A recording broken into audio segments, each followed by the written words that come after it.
dengan teman-teman. Saya minum, Mang. Minum, tiba-tiba saya entah apa ya, saya bisa ngelihat badan saya sendiri, Mang. Jadi saya ngelihat badan saya sendiri, tapi sebelumnya itu terjadi, jadi di jempol kaki saya itu kayak ditarik, Mang. Jadi di sini tuh kayak apa ya? Kayak air yang surut sampai kepala. Dan saya bisa ngelihat badan saya. Dan ketika badan saya disentuh sama teman saya, meskipun pelan, tuh rasanya sakit banget. Tiba-tiba ada yang narik. Ketika saya merasakan sakit itu ada yang narik. Saya bisa ngelihat badan saya sendiri. Saya ada yang narik. Terus ada cahaya putih. Cuman ada suara. Itu kamu lihat ke arah depan. Saya lihat ada ini, Mang. Ada pohon sangat besar seperti beringin. Itu daunnya warnanya emas. Jadi ada nama saya, bin siapa gitu.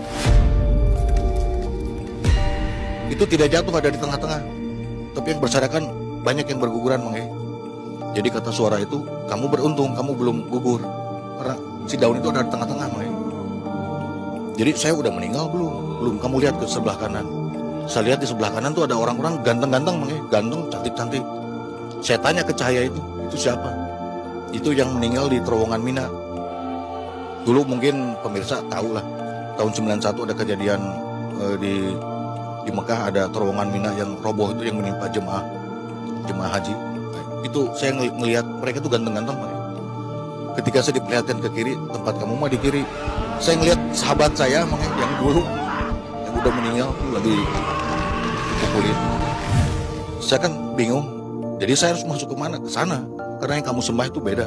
Salah yang kamu sembah itu. Suara itu Mang yang ngasih tahu. Itu dalam keadaan mati suri ya? Mati suri ya, Mang. Ini kenapa saya bisa ngelihat teman saya lagi dipukulin gitu. Banyak banget, terus banyak teriakan, wah ampun, Allah Akbar. Wah pokoknya ceritanya, kalau saya dengar mungkin saya nggak tahan. Untuk yang kedua kali mungkin saya nggak tahan, saking banyaknya cerita.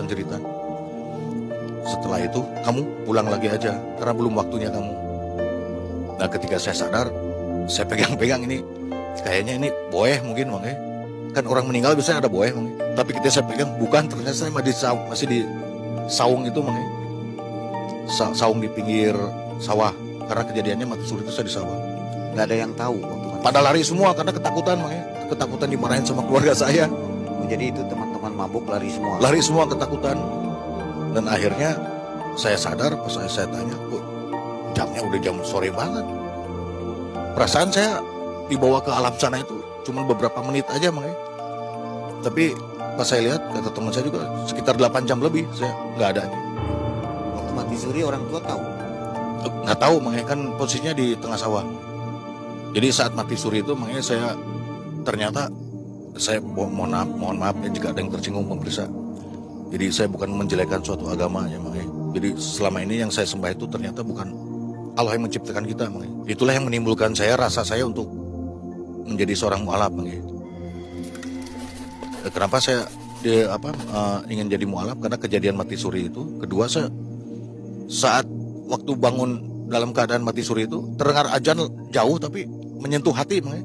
Allahu Akbar, Allah, enak banget gitu, Mang. Kayaknya sejuk. Lalu saya cerita ke teman saya, gimana sih syarat mau masuk Islam? Udah cukup bahasa syahadat aja, emang kenapa? Saya pengen masuk Islam, kata saya. Yang serius, kata teman saya. Akhirnya saya dibawa ke orang tuanya. Terus dari orang tuanya saya suruh ke Salatiga untuk disahkan untuk menjadi mu'alaf, Mang. Saat itu saya masih ingat puasa, Mang. Saya bilang ke teman saya, boleh nggak saya puasa? Boleh kalau kamu niat. Alhamdulillah dari perjalanan Cimahi ke Salatiga dalam keadaan puasa, Mang. Dari situ saya ngobrol ke saudaranya teman saya, akhirnya dibawa ke kiai di pesantren Keramat di Salatiga, dan akhirnya saya disunat, udah besar, Mang. Sunat dan sah menjadi Islam. Dan di situ saya merasa sangat lega dan banyak mengalami kejadian yang luar biasa setelah saya masuk Islam. Ketika saya sudah memeluk Islam, jadi teman-teman kuliah itu banyak yang ngasih sarung, sejadah, Mang. Saya bawa ke kamar, ketahuan sama ibu saya, Mang. Saya diusir. Saya nggak boleh ada di rumah. Jadi almarhum ibu saya itu bilang, di keluarga kita, turunan kita nggak ada yang muslim. Kalau kamu muslim keluar dari rumah. Saya keluar dari rumah makanya. Jadi saya hidup di jalanan.